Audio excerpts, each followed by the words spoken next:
Hello, my name is Amber Keener and I live in this lovely community called Mount Vernon in central Ohio. Today I'm going to take the opportunity to explore the history of this beautiful historic opera house. This is the historic Woodward Operahouse, and it's located right along Main Street of this small city. The entire corner block is actually occupied by this building and has been since the middle of the 19th century.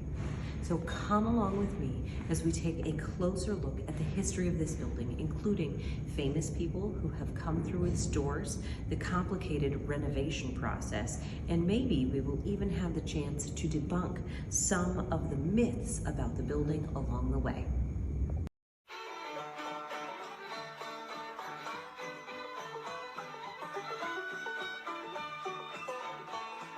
Mount Vernon, Ohio, during the mid-19th century, sat at a crossroad of roads, riverways, and train routes. Originally constructed by Dr. Ebenezer Woodward, this building has many stories to tell. Thankfully, there were people in Mount Vernon who recognized the value that renovation of this building could bring to the community. With such renovations comes the opportunity to share the stories of yesteryear with the next generation. This opera house is the oldest authentic opera house in existence from the 19th century and still standing in the United States. It first opened its doors in December of 1851, and this theater has housed lecturers, musicians, and theatrical productions. That first floor that we just came from has been continuously occupied since 1851. This was an integral part of Dr. Woodward's original design. He wanted to marry a performance venue, which is located on the 3rd and 4th floor, with business space in order to create a multi-purpose space with opportunities for the building to bring in revenue from multiple sources. This has proven to be very forward-thinking, and it can be seen that with adjustments, this plan has been modernized. Its value to the community in so many ways. Some could calculate such value simply from its central location in downtown. It has a large square footage within the building and a large downtown footprint. Others may point to the value of the materials, as many original finishes have either been refurbished or completely recreated, such as the chandelier. You can see from the original exposed brick to the refinished wooden floorboards that great care was taken to bring this space back to its former glory.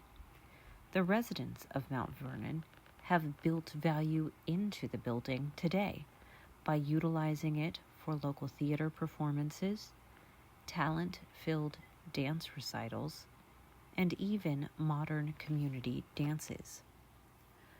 For historians, however, they may place the value of this building mainly on the individuals who have come through its doors, performed on its stage, or even held offices within the building. The Woodward Opera House was added to the National Registry of Historic Places in 1975.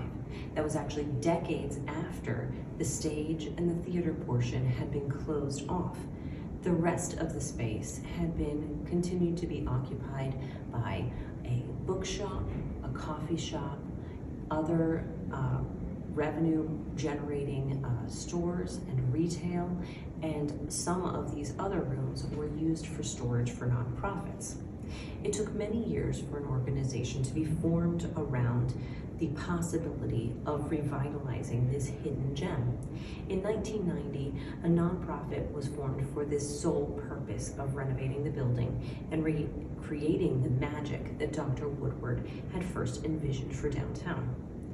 The Woodward Development Corporation purchased not just the main opera house, but also the Woodward Annex directly next door.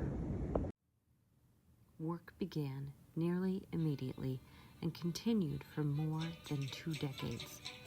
Much historic research work was done in order to restore the building with both integrity and accuracy. As you can see from the wallpaper patterns and the details in the carpeting, and even the oil paintings that were painstakingly restored that are housed here in the main Opera House at the front, there are other works of art that show that every care was taken to ensure the building was restored as closely as possible to the original work. This type of undertaking is quite expensive, and the total project is estimated to have cost more than $22.5 million. While this work is costly, it is inspiring to see how a building can go from such terrible conditions to not just functioning, but functioning beautifully. There are often concerns over funding of some major renovation, such as this project. The Woodward Opera House has made every effort to be fully transparent in their sources of funding, as well as their utilization of those funds. The website for this venue has laid out the 4 historic tax credits which the project received.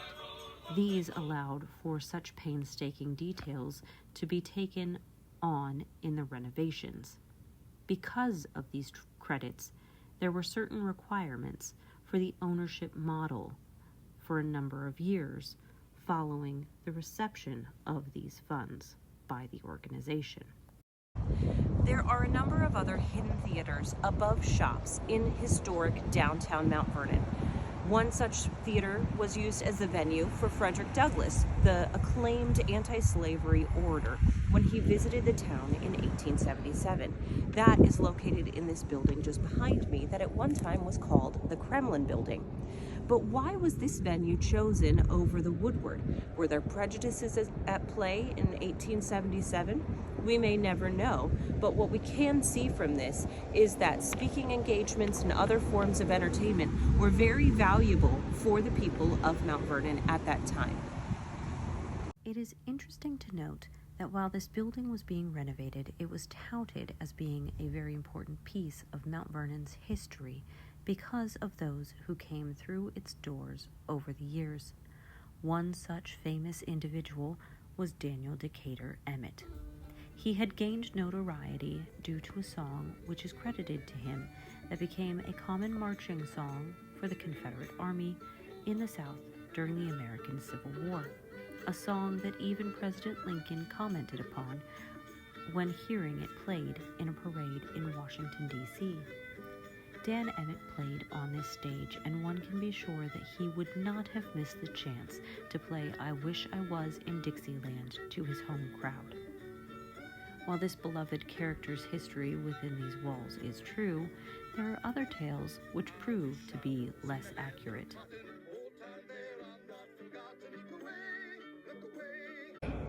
For instance, it is often shared that Amelia Bloomer held her printing office here in the Woodward Opera House. However, that is not the case. When she lived here in Mount Vernon in the year 1854 with her husband kept his printing office here in the building. However, it can be easily disproven that she was located here simply by reviewing one of her newspapers called The Lily that she printed while she was in town. Perhaps it would be nice and neat to have both of the printing offices occupying space within this building, but with just a bit of research we can see that her printing offices were located in the Kremlin Building just down the street. Interestingly enough, that is where we saw that Frederick Douglass gave his speech while he was in town. So the claim then that Dr. Woodward had created a unique business model of having the first and the second floor be businesses and then the upper floors committed to entertainment does not take into consideration that just a few blocks down the street there was a very similar establishment in existence during that same period. One might be surprised that here in rural area of central Ohio, there are several of these high-quality historic sites which have been lovingly renovated and brought back to life to benefit their local community. In the quiet community of Mount Vernon, Ohio, these unimposing brick buildings downtown hold hidden gems.